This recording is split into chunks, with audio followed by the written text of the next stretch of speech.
Hello and welcome to Today in Brevard Sports. I'm Lee Nessel. And I'm Brian McCallum.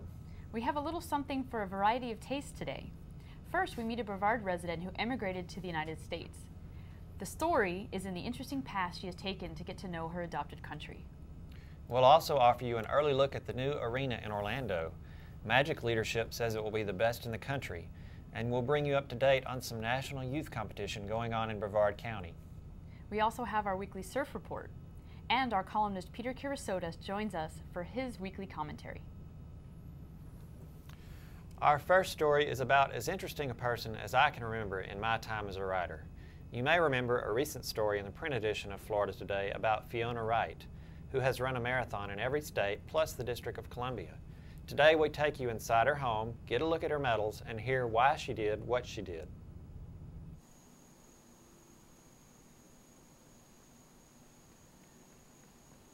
I ran a marathon in every state in Washington, D.C., and every time I went to a race, they gave me a medal, and I've collected them here on this rack, and this rack says, Running America, and I've done that now. I've seen every state. I emigrated here 21 years ago, and I've seen it all now. I only knew where Florida and Texas was. Now I know where every state in the Union is, and I've been there, and I've visited, and I've met the people, and I've ate the food, and I've run the races, and I got the medal. This is New York 2003. This was my first ever marathon, so this will be very special to me forever. And this is a cute one from Napa Valley. You know, California, everything's a little bit more expensive, but you get these fancy spinning medals. I thought that was kind of fun. And here we have Detroit, and this one we ran to Canada. We ran across a bridge into Windsor, Canada, then we ran for 4 miles around Canada, then we came back through the tunnel, and we had to pass through Homeland Security and get cleared. That's really difficult to do in the middle of a marathon. I ran my first marathon in November 2003, and I thought one marathon a year was a good idea. So one in 2003, and then I ran one in 2004. Then in 2005, I went to a race in Ocala, and I met a crazy bunch of people there called the 50 States Club. And they told me how they run a marathon in every state, and they do this repeatedly. And I thought about it, and I enjoyed talking to these people, and they seemed to be very happy and enjoying life. So I decided that was a good goal. So in 2005, I ran 10 marathons, and I pretty much stayed on track about 1 marathon per month, till I finished in 2009. Paul Bunyan Marathon, this was in Maine. This was the first and the last year that they did this. They had a few logistical problems, left a few people feeling a little ticked off afterwards. Oh, the Country Music Marathon in Nashville, Tennessee. This was great. We had lots of people dressed up and performing for us. Great country music. That was a great deal of fun. It just takes good planning, logistics, a little bit of training, good financial planning, and you have to know where to get the good deals as far as flights and cheap hotel rooms. Athletically, if you believe you can do it, you'll do it. If you don't believe you can do it, then you won't be able to do it. This one was good. The St. Louis Marathon. We started off, we ran around the Budweiser factory. How cool is that, running around a beer factory while you're doing a marathon? And then as we approached the finish line, we approached the arch. So that's kind of a cool thing to do. I got a good time there as well. And here, this is Dallas. I really enjoyed visiting Dallas. I went to the place where Kennedy was shot, and I went to South Fork. And the race wasn't that interesting, but I got a PR. PR means personal record. I ran a 4:22 in Dallas, and so far that's been my best time in a marathon. I was very happy with that. I'm a very lazy marathon runner. I train the absolute minimum. The best way for me to train is to make arrangements with friends and get together with them and run, or sometimes I'll run with my dog, because I'm very good at finding excuses not to train. But generally I'll go out there and run 3 or 4 days a week. I love this little medal. This is from New Mexico. See, all of these are clanky. Well, this is terracotta, and it's done in like traditional Mexican style with instead of a ribbon, it's got a string on it. It's kind of unusual. Another unusual medal is this one I got in Kentucky at Otter Creek Park. This was a trail marathon. We ran through the woods for 26.2 miles. A lot of fun. At the end, they gave us this beautiful wooden medal on a leather thong. Most unusual. I like that one. And here we have Lincoln, Nebraska, and they gave us a Lincoln penny, for a big Lincoln penny for our medal. I thought that was kind of unique and clever. I'm not sure that I want to do the 50 states again because I'm a little tired of flying out west. That's a long way to go to Washington and Oregon and places like that. So I'm studying American history. I was educated in Britain and I never did American history growing up. So now I'm educating myself and I'm going to all the homesteads of the dead presidents and learning a little bit about them. Next month I'm going to Massachusetts and I'm going to learn about John Adams, both of the John Adams. But I'm only going to look for presidents who are on the East Coast, or maybe in the Midwest at the very most. If they're on the West Coast, probably not, it's too far.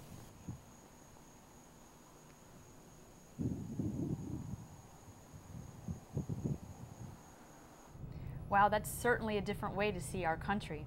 Now, Brian, you got to see all the video footage that was shot by Craig Rubidoux Right. here. He's one of our really great videographers and photographers.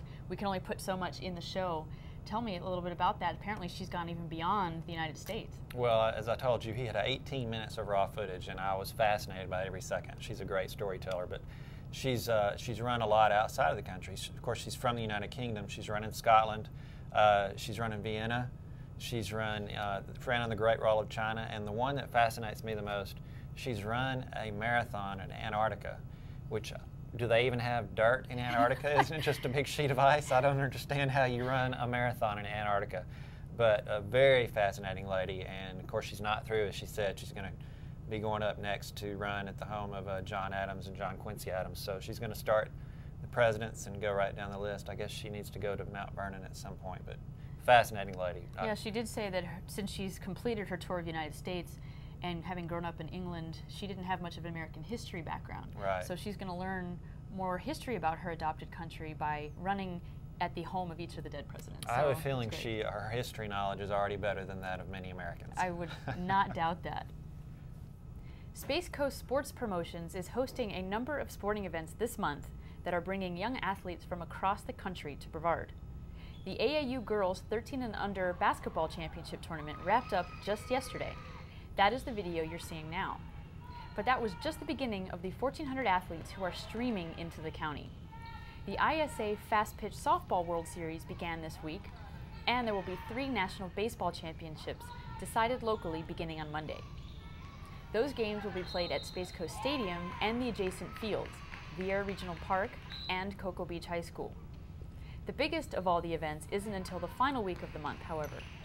More than 110 teams and 1,100 athletes will compete in the AAU Boys 11 and Under Division I National Basketball Championship. You can visit www.spacecoastsports.com for more complete information. Additionally, there will be soccer at Cocoa Expo on State Road 520 and also at Chain of Lakes Park in Titusville. That begins July 23rd. The Nations Cup soccer tournament includes age groups from 9 and under all the way up to 19 and under. Soccer teams from the United Kingdom and Trinidad are included in the action.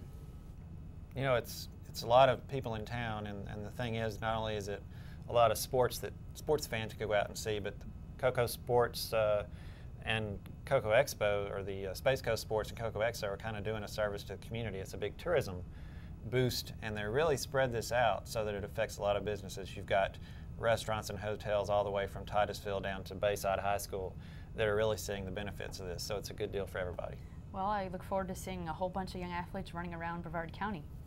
Now, Bob Freeman, our surf forecaster, said he's heading out in the water this weekend. Here's why. Okay, thanks. Well, it looks like we'll have some small surf again coming up this weekend. We're very happy about that. Summer's been pretty flat so far, but looks like a little bit of rideable surf coming in the Cocoa Beach area. So here's what I see going on for this weekend. Saturday, I'm calling it knee-high with thigh-high sets. Swell direction shifts out of the southeast. That allows the opportunity for more swell to fill into most of the Brevard County area, especially the Cocoa Beach area, Satellite Beach area. Winds should be light and variable out of the south-southeast with maybe a chance for offshore winds early in the morning. Sunday, I think the waves will pick up just a little bit, and I would call it mostly in the thigh-high range. Could be some surprise waist-high sets at the better wave spots, And again, the winds will be pretty much out of the same direction, light southeast breeze with a chance for offshore winds early. Also this weekend we have a low tide in the middle of the day that gives better opportunity. And the big news that we're all watching, the first tropical system moving off the outside of the Bahamas. I don't expect it to form into anything really major, but it should send us a nice solid ground swell for the middle part of next week. So this is Bob Freeman for Florida Today. Get out there this weekend. Looks like it should be some rideable surf. Have a great time. I'll probably see you out in the water. Thank you, Bob. Just when Orlando Magic fans were beginning to lose glow from a fantastic season, there is more reason to smile. If you've driven past it, you've noticed the massive arena being built for the team. It also will host many other events in Orlando.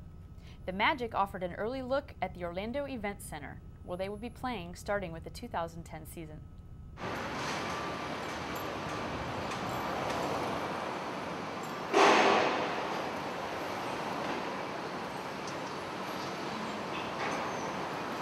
Basically what we're going to do is we're going to walk over there, walk in through one of the security gates and take you out as if you were standing at mid-court. The sight lines for a building of this size are better than a building, anywhere in the country for 875,000 square feet. I think what most people don't realize is you could take Amway Arena and plop it right in the center of this building right now, because Amway Arena is 376,000 square feet. This building is going to be 875,000 square feet, almost 3 times the size of Amway Arena. And I can tell you that the majority of the reason for the change in size is fan amenities. It's bars, it's restaurants, it's hospitality, it's interactive space, it's more restrooms, it's more concession stands, it's more variety. The concrete superstructure, which has been the majority of the construction work that's gone on over the last 6 months, is now virtually done. The next phase really starts with the steel superstructure and the skin of the outside of the building. Meanwhile, all the interior work has begun. You can see that some of the rooms are starting to get framed out by the drywall sub. All of the plumbing, electrical has all begun. Everything starts on this level and work its way up the building. In terms of the timeline, the steel and the exterior will continue now through the end of the year. We expect to be fully enclosed right around the first of the year.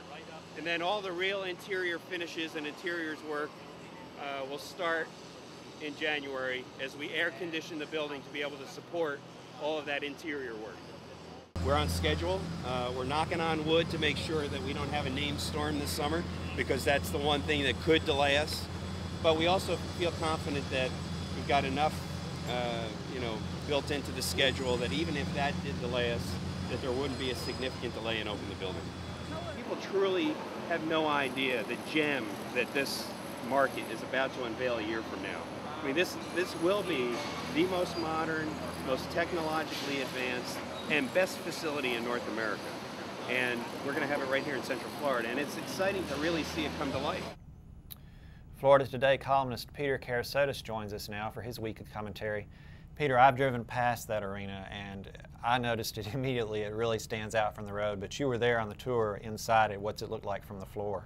Well, as they have said, and as you saw in the video, they can drop the old Amway Arena right inside that new arena. And when you drive by it, it looks like a monolithic structure, but just like anything else, when you actually get inside of it and you're surrounded by these walls and you see how everything is going up, it even impresses you a lot more. It's just how huge this place is going to be. It's going to be exciting when it opens up. I'm really looking forward to it, not just for Magic games, but for all the facilities we in Central Florida will probably enjoy from that new arena.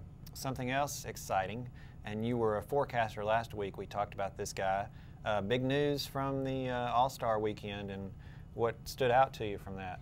Well, during the All-Star break, we know that Prince Fielder and Tim Wakefield, as we talked about last week, were 2 local guys actually from the same high school that went to the All-Star game. Unfortunately, Tim did not get to play in the game Tuesday night.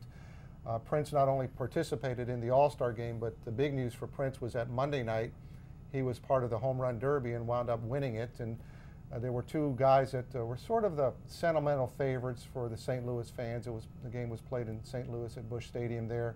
Of course, Albert Pujols, the Cardinals' first baseman, was the fan favorite, and then there was Ryan Howard of the Philadelphia Phillies, who grew up in St. Louis. He was also a favorite.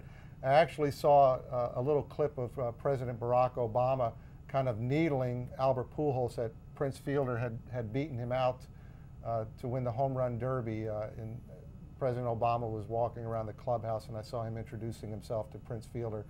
So that was pretty neat, and it kind of brings back memories for me about Prince Fielder because he grew up in this area, went to Florida Air Academy, and then spent his senior year at Eau Gallie High School, played for Bobby Collins. And Prince was quite the overweight kid growing up, and I don't think that's mean to say. I mean, he was really heavy, and a lot of people think that he's still heavy, but the thing that I remember about Prince was one summer going into his senior year at Eau Gallie High School, spending the day with him and going through his workout program with his head coach at the time, Bobby Collins, and how hard he was working on his game and on his conditioning and the workouts that he was doing. And he was getting ready for the amateur draft, and I remember him looking at me and saying, he goes, you know, if people look at me and think that I'm not in shape or that I'm not dedicated, he goes, I'm going to prove them wrong. And here he is now, third full season in the big leagues. He's made the All-Star team twice, and now he's run the Home Run Derby.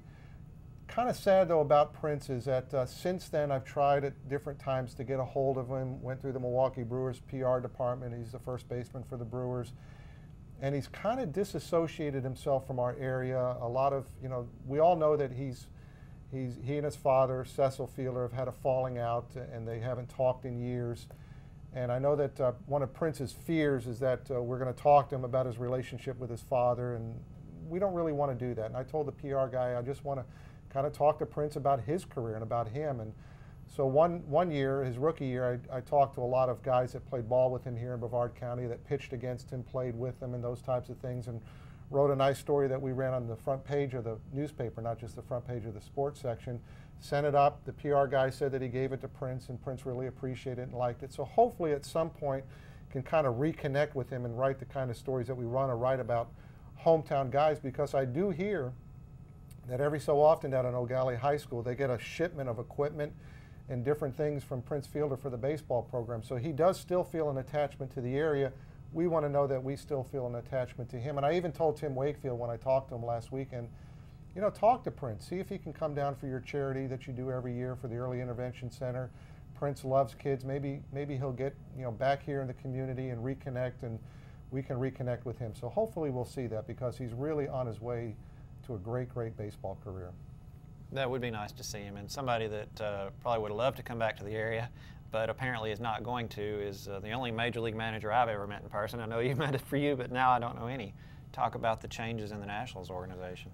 Well, the Washington Nationals spring train here, and you know, I'm writing a column for Sunday's paper, or actually it should have appeared maybe in yesterday's paper and Thursday's paper, about the Nationals, and you know, how this is a franchise that really is a train wreck. And Manny Octa, the manager, just got fired during the All-Star break. Now they have Jim Riggleman.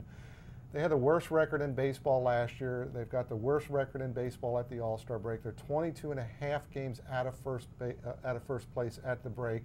Now they have an interim manager. They have an interim general manager. Probably during the second half of the season, they're going to unload maybe Adam Dunn, maybe Nick Johnson, you know, these two so-called superstars that they have, become an organ donor program for some other team and get future prospects in return. And I feel like, you know, after so many years of enduring the Expos and then what happened with the Marlins and the things that have happened, that we really do deserve a first-class franchise here in Brevard County, because we've got a first-class facility for them. So we'll see what happens in the future. Thank you, Peter. That's all the time we have this week for Today in Brevard Sports. Thank you for joining us. And join us again next week on this same station and online. Meanwhile, follow us in the print edition of Florida Today and online at floridatoday.com.